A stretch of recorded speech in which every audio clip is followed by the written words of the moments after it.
वह सिर्फ 9 साल का था जब उन्हें उसके सिर पर ताज रखा गया, ठोंके हुए सोने का चमकता हुआ घेरा जो दूर से तो शान लगता था मगर पास से ऐसे महसूस होता जैसे लोहे की कसी हुई अंगूठी किसी बच्चे के माथे पर दबा दी गई हो।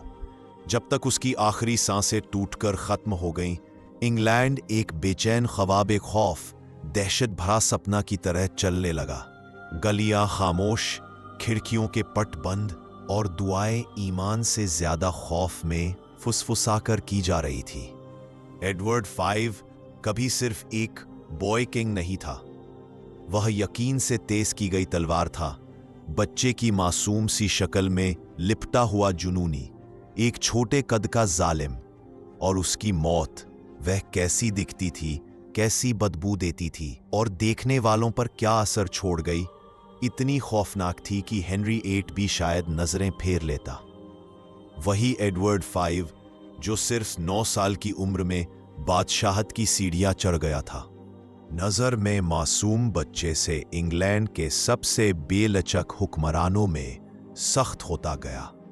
फिर ऐसी बदसूरत मौत से दो चार हुआ कि उसकी गूंज तुरक खानदान में बद्दुआ की तरह बरसों सुनाई देती रही। ये सिर्फ किसी कमजोर नौजवान की वक्ती मौत की कहानी नहीं, ये एक ठंडी और सीधी नसीहत है। जब इख्तियार, अथॉरिटी बिल्कुल पूरा और बेकाबू हो तो वह छोटे बेदाग हाथ में भी रूह को पूरी तरह बिगाड़ देता है। एडवर्ड के आखिरी दिनों के बारे में जो कुछ तुम अब सुनने वाले हो वह तूरा विरासत पर तुम्हारे हर यकीन को हिला देगा। कृपया सब्सक्राइब करना न भूले, यह कहानी तुम्हें हिलाकर रख देगी। 1537 में हेनरी द 8 को आखिर वह मिल गया जिसकी उसे अरसे से ख्वाहिश थी, एक वैध मर्द वारिस। शहरों और गिर चुकी अब्बी की दीवारों में टंकी घंटियां एक बेचैनी सी राहत के साथ बज उठीं।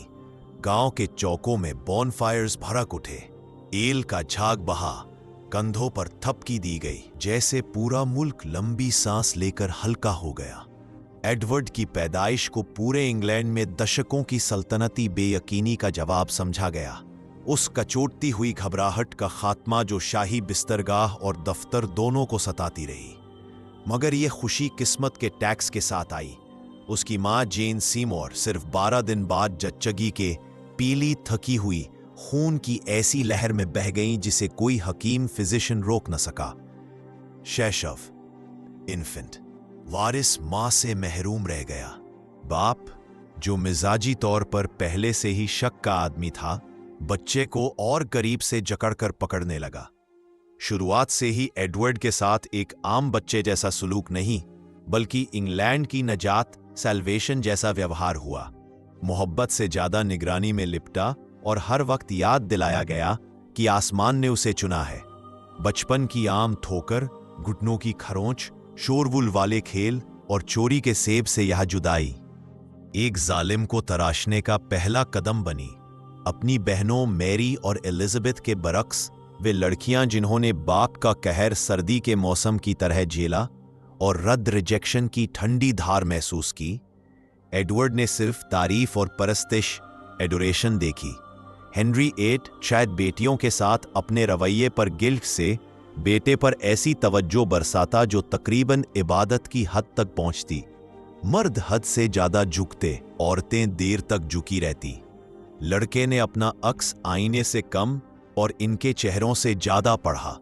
मुंतखिब, जरूरी और इस्लाह से ऊपर। नौजवान वारिस को वे तमाम उस्ताद मुहैया कराए गए जो दौलत बिला सकती थी, मगर ये मामूली मौल्लिम नहीं थे। ये पुरजोश प्रोटेस्टेंट आलिम थे, थियोलॉजियंस, जिन्हें खास तौर से इसलिए चुना गया कि एडवर्ड को एक आइडियल प्रोटेस्टेंट रूलर बनाया जाए। उसके सामने कंचों या लकड़ी के खिलौनों की जगह अकीदे डॉक्ट्रिन की शतरंज बिछाई जाती। 6 साल की उम्र से वह सिर्फ लैटिन और ग्रीक ही नहीं, बल्कि ऐसे वाज़ेह दरसी थियोलॉजिकल मतन भी पढ़ता जो कैथोलिसिज्म की मजम्मत करते और प्रोटेस्टेंट बादशाहों के डिवाइन राइट खुदाई हक को मुतलक साबित करते। जहां दूसरे बच्चे हर्फ बनाते, वह गुनाह का नक्शा बनाता। जहां दूसरे गेंद पकड़ना सीखते, वह ज़मीर पकड़ना सीखता। हेनरी VIII की तय की हुई तालीम से कम और आइडियोलॉजिकल कंडीशनिंग ज्यादा थी, मुनहज़्ज़म, डिसिप्लिन्ड, बेरहम और यकीन से भरी। उसका सरबराह उस्ताद जॉन जेक काबिले इल्म होने के बावजूद धुन में डूबा मजहबी शख्स था, जिसने लड़के के जहन में इंग्लैंड को न्यू जेरूसलम की सूरत भर दी। पत्थर और धुआं कैथोलिक दाव से धुला हुआ। इतिहास, फलसफा या हुक्मरानी, हर मजमून को प्रोटेस्टेंट बर्तरी और शाही मुतलक इख्तियार, एब्सोल्यूट मोनार्की के प्रिज्म से गुजारा जाता।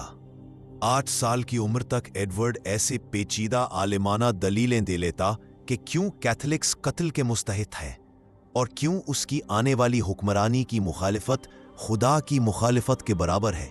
इस परवरिश को खतरनाक बनाता था ऊंची जहनी ट्रेनिंग और पूरी जज्बाती तन्हाई का इत्तेहाद। वह सफ़ों पेजेस का बेहतरीन कारी था, चेहरों का कमज़ोर कारी। वह यूनिवर्सिटी के उल्मा से बहस कर सकता था, मगर कभी बच्चों के साथ खेला ही नहीं, ना आम दोस्ती की। वह ऐसे कमरों में रहता जहां वेलम और धुएं की महक, पसीने और घास की खुशबू नहीं बसती थी। उसके आसपास सिर्फ बड़े लोग थे जो हमेशा अद बचा लाते। ऐसे बड़ों ने ऐसा लड़का गढ़ा जो नफीस सियासी नजरिए समझ सकता था, मगर फितरी हमदर्दी, एम्पथी, कम और जान की हुर्मत का एहसास ना के बराबर। तेज अक्ल और जज्बाती महरूमी का यह मेल उसकी हुक्मरानी के हर गोशे पर छा गया। 1547 की खिज़ां तक इंग्लैंड की लगाम एक 9 साला के हाथ में थी, जो खुद को जमीन पर खुदा का औजार समझता था। एडवर्ड VI ने अपने वालिद हेनरी VIII की मौत पर ताज संभाला। उसने सिर्फ ताज नहीं पाया, एक ऐसी सल्तनत भी मिली जो मजहबी हंगामों से चीथड़ों में बटी थी। महल में मशीरों की जबान मोहतात थी। पेरिश में लोग एक कान खोलकर दुआ करते। लड़के बादशाह को बाप के चुने हुए सबसे सख्त गिर प्रोटेस्टेंट मैरेबीन ने ढूंढ ढूंढ कर तराशा था। ऐसे लोग जो उसके सामने रूहानी पाकीज़गी और बेलगाम इख्तियार की तस्वीरें नक्शों की तरह रखते। अपनी बड़ी बहनों मैरी और एलिजाबेथ के बरक्स, जिन्होंने बाप का कहर सीधे महसूस किया, एडवर्ड को पैदाइश से हिफाजत, आरीफ और ये यकीन मिला कि वह अजमत के लिए बना है। इलाही इख्तियार और बचपनी जिद की ये शादी आखिरकार हजारों के लिए मौत आफरीन साबित हुई। जो इंग्लैंड एडवर्ड को मिला था, वह मजहबी इंफिजार के लिए तैयार बैठा था। उसके बाप ने रोम से रिश्ता तोड़कर चर्च ऑफ इंग्लैंड की बुनियाद रख दी थी, मगर रियासत अब भी गहरी दरारों से भरी थी। कैथोलिक्स, मोतदिल प्रोटेस्टेंट्स और कट्टरपंथी रिफॉर्मर्स, हर एक अपना पलड़ा झुकाने को आमादा। एडवर्ड की रेजेंसी काउंसिल, जिसका सरबराह उसका चाचा Edward Seymour, Duke of Somerset था, पहल मोतदिल हुक्मरानी का तासुर देती, जैसे बारीक रस्सी के पुल पर एहतियात से कदम। मगर लड़का बादशाह जल्द ही वाज़ेह कर गया कि रियासत चलाने की अपनी सख्त सूरत उसके पास है। इब्तदाई काउंसिल इजलास में ही वह बचकानी, तुनकमिजाजी और बर्फीली हिसाब किताब का मिलाप बन गया। तजुर्बेकार मशीरों की बात काटकर प्रोटेस्टेंट थियोलॉजी पर लेक्चर देता और मेज पर अपनी छोटी उंगली से टक टक ऐसे करता मानो कमरे के गुनाह गिन रहा हो। हम असर गवाहों को हैरानी थी कि 9 साल का यह बच्चा कितनी तेजी से अपना जोर मनवाने लगा। ताजपोशी के चंद हफ्तों में ही वह मौत की सजाओं को खुद देखने लगा, और जिन्हें वह हेरेटिक गुमराह करार देता, उनके फांसी के लिए लगातार बेचैनी दिखाता। इस दौर के महफूज शाही रिकॉर्ड एक ऐसे बच्चे की तस्वीर खींचते हैं जो जिंदगी और मौत के मामलात को इल्मिया बहस की तरह तौलता, मजहबी रैशनल्स दलीलें को उतनी ही ठंडक से नापता जितनी ठंडक से वह लैटिन का पैराग्राफ समझता। गवाह कहते कि एडवर्ड कभी कभी वारंट्स पर दस्तखत करते हुए मुस्कुरा देता, जैसे हर सजा के लिए उसे कोई स्क्रिप्चरल धार्मिक ग्रंथों का हवाला मिल गया हो। स्याही सूखी और रहम भी। उसकी हुकूमत के इब्तदाई महीने दरबारियों ने चुपके से रिलीजियस टैंट्रम्स का नाम दिया। जहां किसी ने मौतलियत का इशारा भी किया, वहां वह फट पड़ता। असातिज़ा की तालीमात इतनी अंदर उतर चुकी थीं कि उसे किसी भी कैथोलिक रिवायत को मानना मसीह से जाती गद्दारी लगता। जब एक मशीर ने चंद कैथोलिक उमरा को प्राइवेट वर्शिप की इजाजत देने की गुजारिश की, रिवायत है कि एडवर्ड ने इंक्वेल दे मारा और चिल्लाया कि गॉड इंग्लैंड को इस कमजोरी पर सजा देगा। मेज पर काला धब्बा कभी पूरा ना छूटा। इब्तदा में इन वाकयात को बच्चे की अदा समझकर टाल दिया गया, मगर असल में यह एक खतरनाक मजहबी ज़ेलिट शिद्दत पसंद के उभरने की निशानी थे। सबसे ज्यादा खौफनाक था उसका बचपन, खेल कूद से बिल्कुल खाली। जहां दूसरे 9 साला बच्चे खेलते कूदते, वह स्पेनिश इंक्विजिशन की तारीखी दास्तानें पढ़ता और पूछताछ के तरीकों पर महीन नोट्स बनाता। वह दर्द की ज्योमेट्री उसी तरह सीख रहा था जैसे दूसरे बच्चे पतंग की ज्योमेट्री। खिदमतगारों ने कहा कि उसके हुजरे में मुख्तलिफ तशद्दुद के औजार के नक्शे मिले जिन पर उसके अपने हाशिए लिखे थे। कौन सा औजार इकरारे जुर्म जल्दी निकलवाता? जिस बच्चे को घोड़ा दौड़ना सीखना चाहिए था, वो ये सीख रहा था कि जिस्म और रूह कैसे तोड़ी जाती है, और जब ऐसा इल्म शाही इख्तियार से मिल जाए तो अंजाम मोहलिक होता है। उसने हुकूमत की एग्जॉस्टिव जर्नल्स रखीं जो बताती है कि उसे फांसियों, मजहबी सतावट और उन लोगों की बदहाली के वाकयात पढ़ने में अजीब सा लुत्फ आता। एक तारीख, एक नाम, मौसम का नोट, चीख की एक लाइन, आवाज कहाँ तक गई और बगल में इताअत पर खूबसूरत इशारा। 10 साल की उम्र तक वह खुद सर्मन्स तैयार करता जो पूरे इंग्लैंड के गिरजाघरों में पढ़े जाते, खुतबे जो कैथोलिक असर के मुकम्मल सफाई का मुतालबा करते और जो रहम दिखाए उस पर इलाही कहर की धमकी देते। उसकी सख्ती सिर्फ मजहब तक महदूद ना रही। एडवर्ड ने ऐसी इंतकामी फितरत दिखाई कि उसके बाप की संग दिली के आदि दरबारियों के भी होश उड़ गए। जब खादिम से खता होती, वह इस्लाह से ज्यादा जिल्लत वाली सजा सोचता।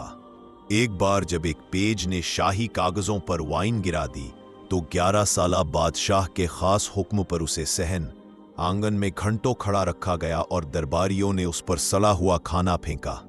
एडवर्ड यह बेइज्जतियां तसल्ली से देखता और मजलूम की रद्द अमल पर नोट्स लेता, गोया कोई क्लिनिकल तजुर्बा हो।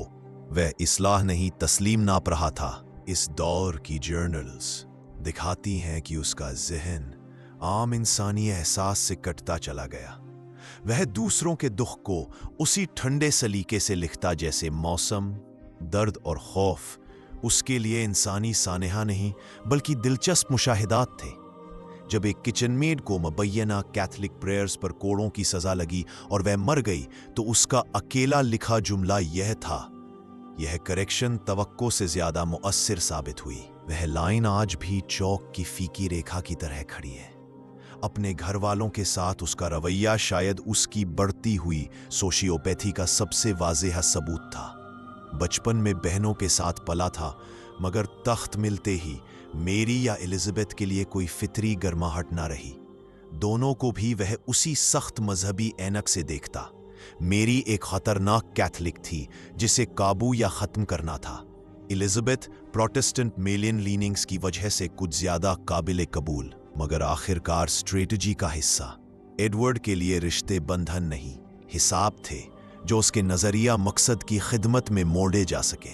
बचपन की गर्मी थिर गई, कुदरत ए सियासत का हिसाब किताब शुरू हुआ। 12वें साल तक पहुंचते पहुंचते उसकी अथॉरिटेरियन लकीर नुमाया थी।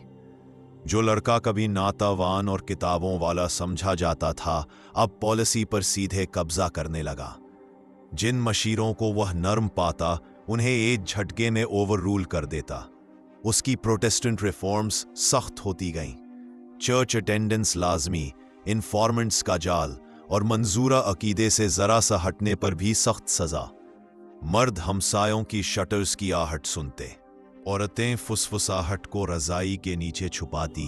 बच्चों ने सीख लिया कि सच वही है जो आधी रात को दरवाजा खुलने से बचा ले। एडवर्ड ने जाती तौर पर ऐसा रिलीजियस सर्वेलेंस सिस्टम खड़ा किया जो स्पेनिश इंक्विजिशन का मुकाबला कर सके। पड़ोसियों को एक दूसरे पर इल्जाम लगाने के लिए उभारना, हत्ता कि बच्चों को इनाम देना अगर वे अपने वालिदैन की मजहबी खताएं बता दें। बादशाह का कंट्रोल का जुनून इंग्लैंड की मजहबी जिंदगी के हर कोने तक पहुंच गया। एडवर्ड ने न सिर्फ आम इबादत बल्कि निजी दुआओं तक के लिए मयारी और वाज़ेह फरमान जारी किए। रियाया कैसे दुआ करे, क्या अकीदा रखे, हत्ता कि खुदा को कैसे तसव्वुर करे। इन हुक्मों की खिलाफ वर्जी तख्त और इलाह दोनों के खिलाफ गद्दारी करार पाई, जिसकी सजा पब्लिक शेमिंग से लेकर कैद और आखिर में फांसी तक जा सकती थी। बच्चा बादशाह हर मुकद्दमा खुद देखता और जहां उसे लगता कि पहली सजा काफी जोश से खाली है, वह उसे और सख्त कर देता। एडवर्ड ने हकीकतन एक थॉट पुलिस का नेटवर्क बना डाला। शहरियों को उकसाता कि वे अपने पड़ोसियों की मजहबी सरगर्मियों की खबर दें और कामयाब इल्जाम पर इनाम पाएं। कहा जाता है कि वह ऐसी दर्ज शिकायतें पढ़कर बहुत इतराता और अक्सर मुखबिरों को दरबार में बुलाकर ममनून अलेज्ड खताओं की और तफसीलें निकलवाता, जिन पर कैथलिक हमदर्दी का इल्जाम साबित होता। उन्हें कैद, तशद्दुद या मौत का सामना, और खुद एडवर्ड बारहा इन सजाओं की रिव्यू करता ताकि उनकी सख्ती उसके बेलचक ईमान और इख्तियार के ऐन मुताबिक हो। महल के रजिस्टर में स्याही खून से गाढ़ी हो गई थी। एडवर्ड का दरबार एक ऐसी कुश्तीगाह बन चुका था जहां वहम व जुनून पर इनाम मिलता और रहम का कोई भी इजहार कमजोरी समझा जाता। जिस जबर की मशीन को उसने खड़ा किया, वो अपने तरतीबी ढांचे और उसकी सीधी निगरानी दोनों लिहाज से काबिले गौर थी। बहुत से बालिग हुक्मरान ऐसे हौलनाक काम दूसरों के सुपुर्द कर देते हैं, मगर एडवर्ड हर केस खुद देखता, हर मुल्जिम के खिलाफ इल्जाम की बारीकियां टटोलता और अक्सर ऐसी सजाएं तजवीज़ करता जो उसके हिसाब से उस शख्स की खास अकीदती खता के मुताबिक हों। इस दौर की उसकी डायरियां मानो मजहबी जबर की गाइड बुक्स थीं, जिनमें तफसील से दर्ज था कि कौन सी सजाएं किस किस्म की हेरेसी, गुमराही पर ज्यादा असरदार साबित होती हैं। उसके तरीके को और भी सेहरा देने वाली चीज थी कमसनी की ईजाद और मौत जैसी संजीदगी का मेल।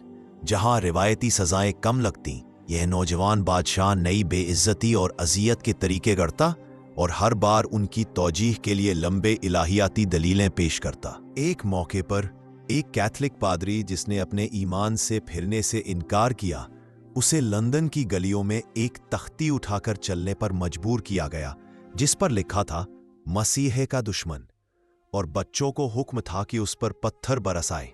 यह सब एडवर्ड के वाजे हुक्म के तहत हुआ।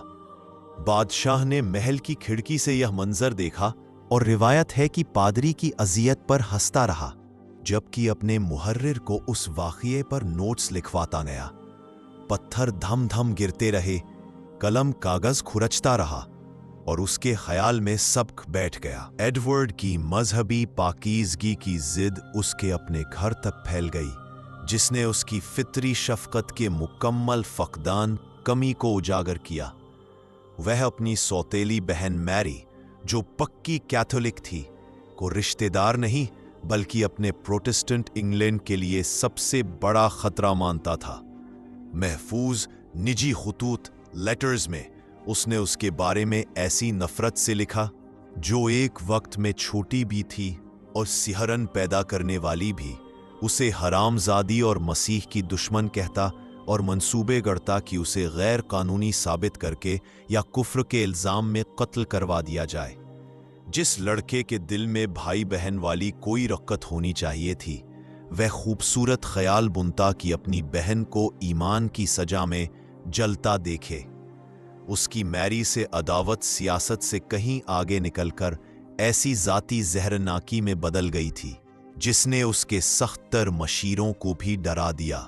एडवर्ड लंबा वक्त इस तदबीर में लगाता कि कैसे कानूनी तरीके से मैरी को जानशिनी से महरूम किया जाए, और इसके लिए ऐसे प्रोटेस्टेंट वकीलों से मशवरा करता जो दरअसल भाईकुशी फ्रैक्टिसाइड पर फिक्ही जवाज देने को बेताब थे। दरबार के मुशाहिद लिखते हैं कि केवल मैरी का नाम लेते ही उसका मिजाज तेवाबी हो जाता। फिर वह अपने हुजरे में चला जाता और तफसीली तहरीरें लिखवाता कि क्यों उसके इख्तियार से मैरी का दावा मिटाना एक इलाही फर्ज है। वक्त के साथ उसकी स्कीमें ज्यादा पेचीदा और ज्यादा बेरहम होती गई। गिरफ्तारी, मुकदमा और फांसी का पूरा खाका तैयार किया गया, बाकायदा इल्जामों के साथ बिदअत, हेरेसी और बगावत, ट्रीजन। यहां तक कि उसने एक ऐसी एतराफी तहरीर भी कलमबंद कराई जिसे वह मैरी से मंसूब करना चाहता था, जिसमें वह कैथलिक मजहब छोड़ने और अपनी नाजायज हैसियत मानने पर मजबूर होती, और तब कहीं जाकर उसे आग की जगह जल्दी गर्दन उड़ाने की रहमनुमा सजा मिलती। शाही आर्काइव में महफूज ये मुसव्वदे एक ऐसे जहन को बेनकाब करते हैं जो महज रकाबत से आगे बढ़कर खालिस समाजी सफ़ाकी में ढल चुका था। अलबत्ता एलिज़ाबेथ के बारे में उसका रवैया कुछ नर्म मगर कम खतरनाक नहीं था।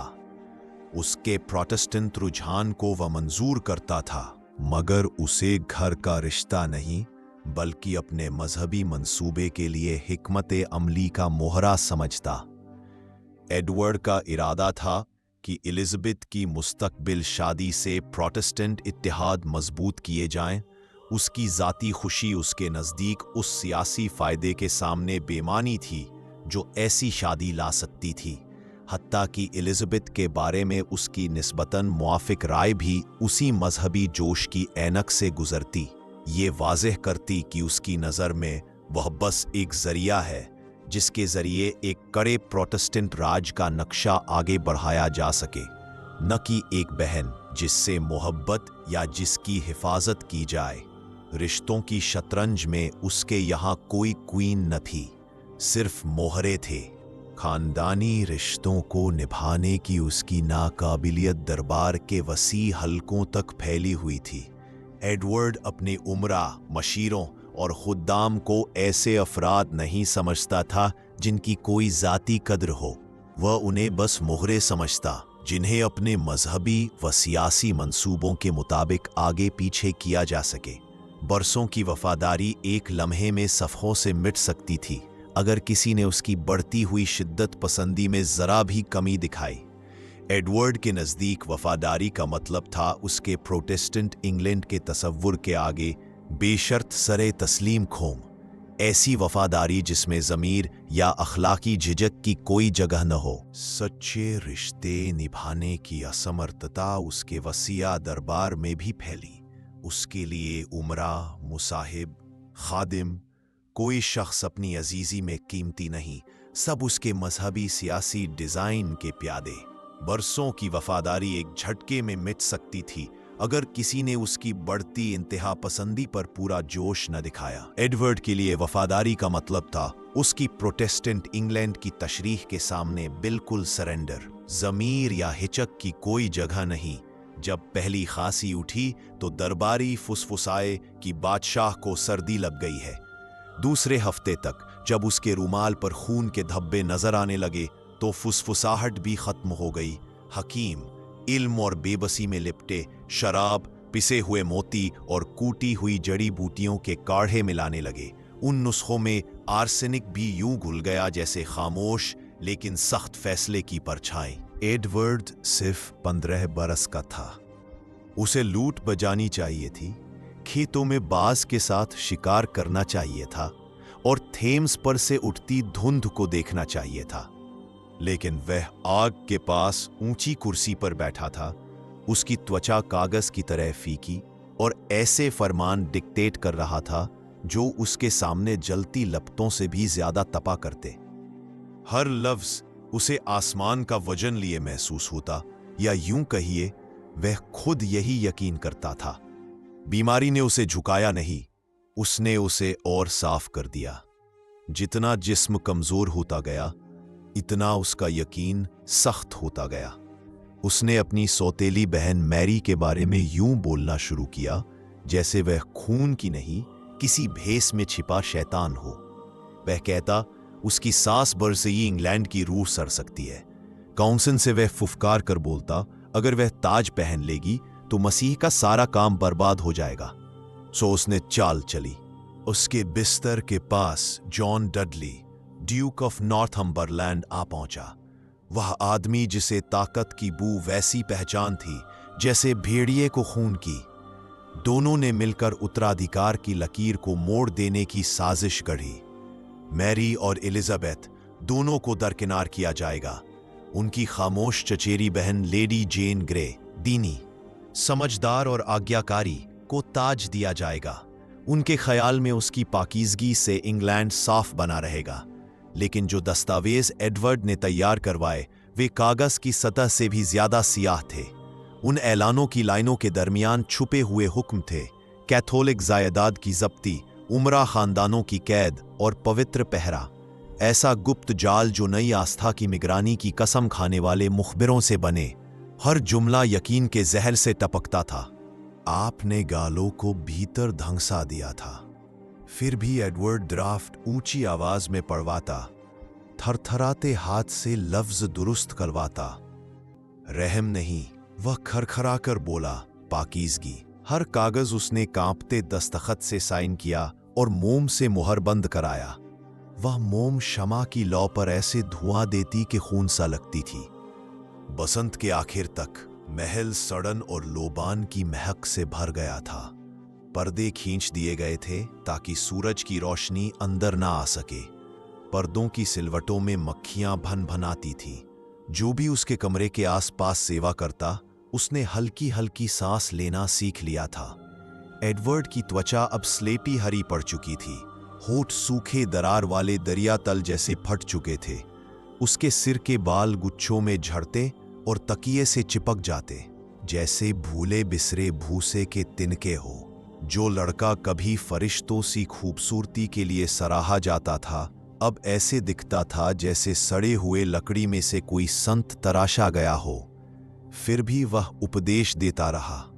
खांसी के झटकों के बीच वह लिपिकों को बुलाता और उन्हें अपने इल्हामात लिखवाता। वह लंदन के आसमान में लड़ते फरिश्तों की बात करता, कैथोलिक दुआओं में फुसफुसाते शैतानों की, और अपनी तकलीफ को इस बात का सबूत बताता कि खुदा ने उसे पसंद किया है। दर्द कल्बी की भट्टी है। कलमें खरखराती, आग सिसकती और बाहर बारिश यूं गिरती मानो खुद आसमान थक चुका हो। कौंसिल उससे आराम करने की मिन्नतें करती रही। वे उसकी रूह के लिए नहीं बल्कि सल्तनत के तौल के लिए डरते थे। लेकिन एडवर्ड ने इनकार कर दिया। बादशाह आराम नहीं करता, उसने कहा। बादशाह सब झेलता है। कभी कभी बुखार उसे बेहोशी में ले जाता और वह बड़बड़ाने लगता कि वह एक नया मंदिर बनाएगा जहां कोई सलीब नहीं होगी, सिर्फ ताज होगा। और कुछ रातों में जब होश लौटता तो वह सूचियां डिक्टेट करता, संदेहास्पद कैथोलिकों के नाम जिन्हें निगरानी में रखना है, कैद करना है या मिटा देना है। उसके बिस्तर के पास कागजों का ढेर एक छोटे पहाड़ जैसा हो गया था, कयामत का पहाड़। उसकी डायरी में जो मोमबत्ती की लौ की तरह कांपती लिपि में लिखी जाती, उसने खुद को खुदा का हथौड़ा बताया। हर बार जब खांसी उसके जिस्म को हिला देती तो वह इसे इलाही इम्तिहान की निशानी समझता। जब वह थूक के साथ खून बाहर निकालता तो फुसफुसाकर कहता, ये रोम मुझसे निकल रहा है। उसकी देखभाल करने वाले डर के मारे चुप रहते और उनकी वही खामोशी उसके बुखार को और बढ़ा देती। जून 1553 तक उसकी सांसें हल्की और तेज हो गईं। वो बिना सहारे बिस्तर से उठ नहीं सकता था। फिर भी हर सूबे की रिपोर्ट देखने की जिद करता। उसके मरते घंटे किसी भूतिया अदालत जैसे बन गए। वो मुकद्दमे चलाता, सजाएं सुनाता, माफिया देता। कोई असली नहीं, पर सब उसकी नजरों में गुनहगार। वो पूरे शहरों को साफ करने की बातें करता, थेम्स नदी को पाक करने के लिए लाल बहाने की। नौकर सिर झुकाकर भाग खड़े होते। कांपते हुए हकीम एक और काढ़ा लाए, गाढ़ा और धातु सा स्वाद लिए हुए। उसने निगल लिया, चेहरा सिकोड़ते हुए किताब मांगी और दमों के बीच आयतें पढ़ी। खुदा मूर्ति पूजकों को मारेगा, वो बोला, और उनकी हड्डियां सच्चे ईमान की बुनियाद बनेंगी। वो अल्फाज जो कभी जोश से लबरेज थे, अब फटे फोंफों से इस तरह गिर रहे थे जैसे भीगी राख पर बुझती चिंगारियां। जब रात उतरी, मोमबत्तियां मध्यम हो चली। उसकी सांसें भारी होकर खड़खड़ाईं, थमी, फिर लौटी उधर ही है बीच झूल रहा था, आधा इस जहां में, आधा शायद उस अदालत में जहां उसका हिसाब लिखा जा चुका था। जो लोग उसके बिस्तर के पास खड़े थे उन्होंने कसम खाई कि कभी कभी वह मुस्कुराता भी था, जबकि उसके दांतों पर जमे खून की परतें चमकती थीं। वह कुछ नाम फुसफुसाता जिन्हें कोई पहचान न सका। शायद वो फरिश्ते थे, या शायद वो लोग जो उस पे हुक्मों के नीचे मारे गए थे। फिर आया 6 जुलाई 1593 का सवेरा। लंदन का आसमान पीला और झुका हुआ था। घंटियां तैयार खड़ी थी, रस्सियां तनी हुई, पर हथौड़े खामोश। कमरे के भीतर बाल बादशाह ने आखिरी बार हरकत की। उसकी धसी हुई मगर सख्त निगाहें बिस्तर के ऊपर लगे सलीब पर टिक गईं। मैरी, उसने धीमे से सांस छोड़ी। जीतेगी नहीं, ये एक साथ लानत भी थी और दुआ भी। एक आखिरी सांस ने कमरे को हिला दिया। उसके सिर के पास जलती मोमबत्ती झिलमिलाई और बुझ गई। जो खामोशी उसके बाद फैली वह गम से ज्यादा भारी थी। वह राहत थी, मगर कोई जुबान से कह नहीं सका। लेकिन मौत ने उसके साये को नहीं मिटाया। उसके जिस्म के ठंडा पड़ने से पहले ही दरबारियों ने वह योजना लागू करना शुरू कर दी जो उसने अपने बुखार और अंधे ईमान से लिखवाई थी। उन्होंने लेडी जेन ग्रे को रानी घोषित कर दिया। नगाड़े बुझे, सुरमे बजे, ऐलान शहर के चौक में पड़े गए, मगर कोई नहीं झूमा, कोई नहीं चिल्लाया। 9 दिन तक इंग्लैंड एक धारदार तलवार की नोक पर टिका रहा। एक बच्चे की वसीयत कब्र के पार से भी हुकूमत कर रही थी। फिर मैरी आई, शिकार बनकर नहीं, बदला लेकर। सूबों में उसके झंडे उठे। अमीर, सिपाही, किसान, वो सब जो जलने, डरने या बस जीने की थकान याद रखते थे। यहां तक कि कई प्रोटेस्टेंट भी उसके साथ हो लिए, बुदबुदाते हुए, एडवर्ड के साये से कुछ भी बेहतर है। जैन के झंडे झुके, दरबार झुका और बच्चे की बनाई सल्तनत धूल में बदल गई। मैरी लंदन में दाखिल हुई तो घंटियां फिर बजीं, पर इस बार वो खुशी की नहीं, थकान की आवाज थी। शहर ने एक लंबी सांस छोड़ी, जैसे 6 साल के डर का बोझ उतर गया हो। एडवर्ड का जिस्म सोने के कपड़े में लपेट कर रखा गया, मगर मौत की बदबू को कोई सोना छुपा न सका। पुजारी वो दुआएं पढ़ रहे थे जिन पर अब कोई यकीन नहीं करता था। दरबारी आखिरी बार झुके, चेहरों पर कोई एहसास नहीं। उनके पीछे ठंडी हवा में फुसफुसाहट उठी। वो राजा कभी बच्चा था ही नहीं, वो तो एक इशारा था आने वाले अंधकार का। उसका ताबूत सील किया गया, तस्वीरें ढक दी गई, मगर उसकी मौजूदगी बाकी रही। उन कानूनों में जो अब तक रद्द नहीं हुए, उन खुतबों में जो डरे हुए मौलवी अब भी फुसफुसाकर पढ़ते हैं, और उन दिलों में जहां शक एक आदत बन चुका है। वो लड़का जिसने डर से राज किया, एक ऐसी कौम को सिखा गया कि कैसे खुद से ही डरना है। जब वेस्टमिंस्टर की घंटियां आखिरकार बजना बंद हुईं, तो ऐसा लगा जैसे पूरा इंग्लैंड अपनी सांस रोककर खड़ा है। एडवर्ड छठा को दफनाया गया, किसी प्यारे राजा की तरह नहीं, बल्कि एक हल हो चुकी समस्या की तरह। बारिश ने सड़कों को फिसलन भरा बना दिया था और हवा में धुएं और गंधर की मिली जुली खुशबू हर चोगे से चिपकी हुई थी। आदमी चुपचाप अपने सीने पर क्रॉस बनाते, पर किसी को यकीन नहीं था कि अब कौन सा इशारा सुरक्षित है। यहां तक कि पुजारी भी उसका नाम धीरे बोलते, मानो जोर से लेने पर उस बच्चे की आत्मा लौट आएगी जो खुद को खुदा का रूप समझता था। लेकिन उसके छोटे से राज का साया उसकी उम्र से कहीं ज्यादा लंबा निकला। अब भले ही मैरी ट्यूडर ताज पहन चुकी थी, मगर इंग्लैंड उस लड़के के बनाए जहर को धो नहीं सका। पड़ोसी अब भी धर्म की बातें जोर से करने से कतराते थे। बच्चे अब भी अपने माता पिता की दुआओं पर भरोसा करने से डरते थे। वो शक और डर की आदतें जो एडवर्ड ने इस मुल्क को सिखाई थीं, अब खून में फैले रोग की तरह जिंदा थीं। उसके मशवराकार जो कभी उसके आगे झुकते और खुशामद करते थे, अब जल्दबाजी में उसे कोसने लगे। वो दावा करते थे कि उन्होंने सिर्फ मरते हुए बच्चे के हुक्मों का पालन किया, लेकिन आपस में वो एक और डरावनी बात मानते थे कि उस बच्चे ने हर फैसले, हर हुक्म, हर सजा पर पूरी तरह यकीन किया था। वो किसी के हाथों की कठपुतली नहीं था, वो तो अपने ही बेरहम मजहबी कानून का पैगंबर बन चुका था। सदियों बाद जब इतिहासकारों ने उसके कागज खोले तो उन्होंने उन नाजुक टूटी हुई पन्नों पर उसकी खुद की लिखावट देखी, साफ, सोच समझकर और बिल्कुल गैर बचपना भरी। कहीं कोई अफसोस नहीं, कोई झिझक नहीं, बस नामों की लंबी सूचियां जिनके साथ लिखा था जिद्दी, झूठा ईमानदार, सुधारना जरूरी। और कभी कभी किनारे पर लिखा एक वाक्य जो पढ़ने वाले को सदियों बाद भी ठंडा कर देता है, रहम बगावत को जन्म देता है। सबसे ज्यादा जो बात डराती थी वो थी उसकी स्पष्टता, उसकी ठोस निश्चितता।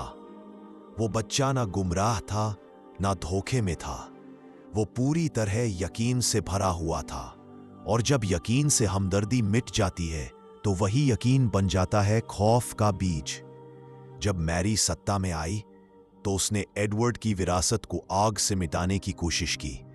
उसने कैथोलिक मास को बहाल किया, वेदी ऑल्टर्स को फिर से जलाया और इसी के साथ उसे उसका भयावह नाम मिला, ब्लडी मैरी। लेकिन उसके अत्याचार भी एडवर्ड की तुलना में लगभग मानवीय लगते थे, जबकि एडवर्ड की क्रूरता पवित्रता की क्रूरता थी, एक ऐसे मन की जो इतना छोटा था कि संदेह करना सीख ही नहीं पाया। समय बीतने के साथ मैरी का शासन विद्रोह और बीमारी के बोझ तले ढह गया।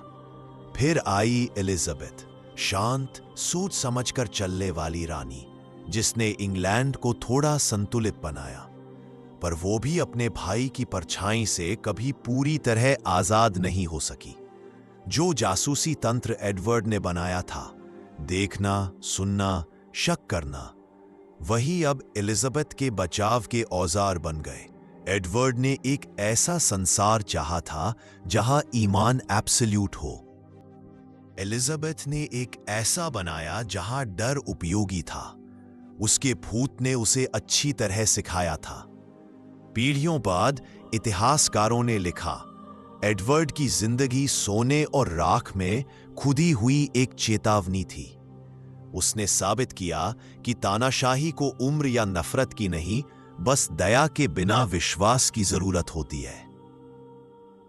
और फिर भी उसकी कहानी आज भी सुनने वाले को खींचती है, क्योंकि ये दानवों की नहीं, आईनों की कहानी है। हम उस मासूम से दिखने वाले लड़के को देखते हैं जिसके सिर पर बहुत भारी ताज था और खुद से कहते हैं वो अलग था। लेकिन शायद अगर हमें भी वही ईश्वरीय निश्चितता दी जाती तो हमारे दिल भी उसी तरह सख्त हो जाते। यही है एडवर्ड के राज का असली डर, वो खौफ जो हमारे अंदर छिपा है। आने वाली सदियों में उसका नाम इतिहास की किताबों में बस एक फुसफुसाहट बन गया, महान शासकों के बीच एक भूला हुआ फुटनोट। लेकिन हर कुछ पीढ़ियों में कोई ना कोई फिर उसे ढूंढ निकालता है। उसकी डायरिया, उसके खत, उसकी मौत के वर्णन, और फिर वही सिहरन महसूस करता है, एक ऐसी दुनिया की जहां एक बच्चा पवित्र आग से लोगों को जलाता था और उसे न्याय समझता था। वह इतिहास के सबसे अनोखे सायों में से एक बना रहा, एक लड़का जो सोचता था कि वह पाप धो रहा है, एक विद्वान जिसने क्रूरता को अनुशासन समझ लिया, एक बेटा जो मानता था कि खुदा सिर्फ उसी से बात करता है।